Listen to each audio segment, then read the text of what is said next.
When a new anime dominates the mainstream conversation, the formula usually looks exactly like this: high-octane combat, screaming heroes, and screen-shaking energy blasts. But one of the most highly rated shows running right now skips all of that.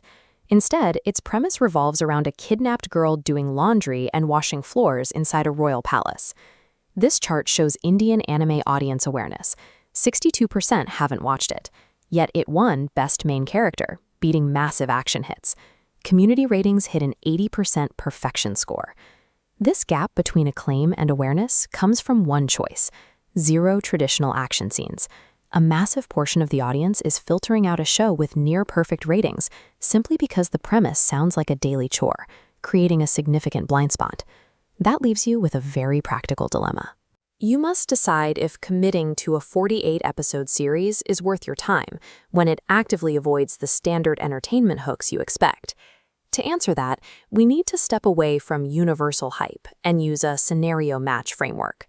We'll look at the specific trade-offs this show demands, so you can see if it actually aligns with your specific viewing palette. We will analyze 3 structural mechanics: the setting, the protagonist, and the conflict. For each pillar, the series asks for a trade-off. You give up a familiar trope, and in return, the show offers a completely different kind of reward. By weighing these mechanics, you'll know if episode 1 leads to a satisfying payoff, or just guaranteed frustration. The first mechanic is the setting. The story takes place entirely within a sprawling, ancient Eastern royal palace, heavily inspired by historical China. Our protagonist is forcibly kidnapped from her home and sold into the palace as an indentured servant, where her days consist entirely of washing clothes and cleaning floors. The direct input of this setup is restriction.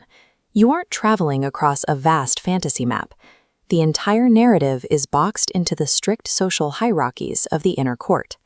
As a result, survival depends entirely on observing subtle social nuances and perfectly navigating a web of unwritten rules among emperors and concubines. This diagram illustrates the trade-off. You give up sprawling world exploration, and in exchange, you gain intense claustrophobic tension.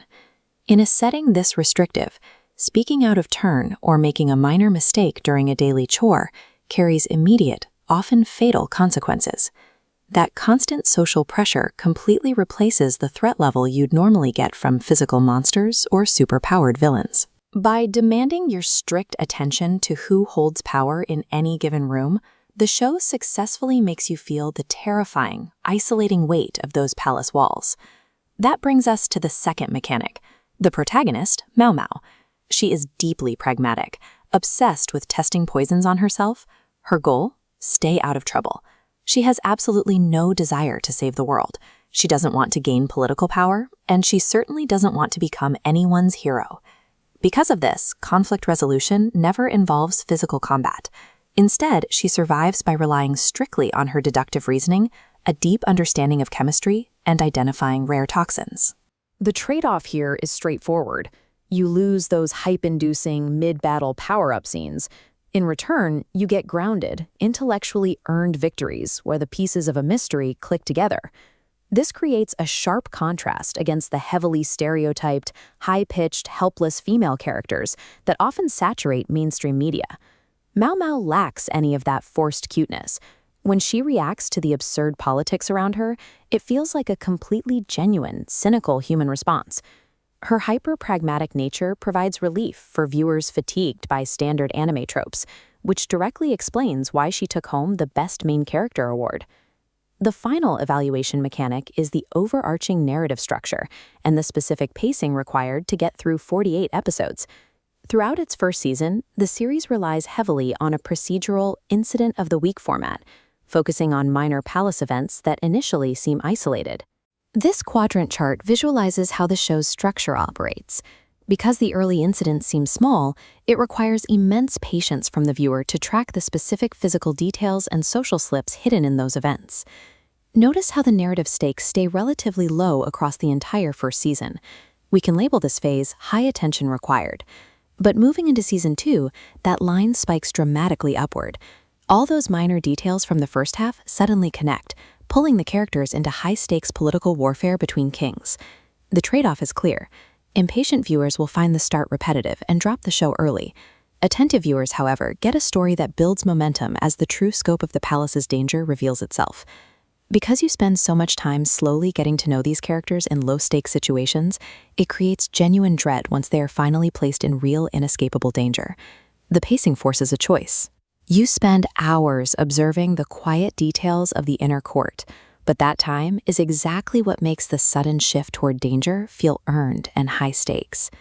Bringing all of these trade-offs together, the final verdict is that the Apothecary Diaries is a highly specialized product, not a universal recommendation for every fan. This flowchart shows exactly how to make your decision regarding that 48-episode commitment. The first branch is for the Adrenaline Optimizer. If you prioritize fast pacing, aggressive power scaling, and constant physical conflict, this path is yours. For you, the definitive answer is do not watch. The total lack of action and the heavy dialogue will inevitably feel like a chore. The second branch is for the narrative investor. If you are entirely burned out on standard tropes and you want a grounded, slow-burn mystery, follow this line. For you, this is an absolute must-watch. The time spent in Season 1 pays off exactly as those high community ratings promise. An 80% perfection score means absolutely nothing if the mechanics of the show are actively fighting against your own personal genre preferences. The best decisions about what to watch don't come from blindly following mainstream hype. They come from clearly understanding what your specific palate actually wants and choosing the media that respects it.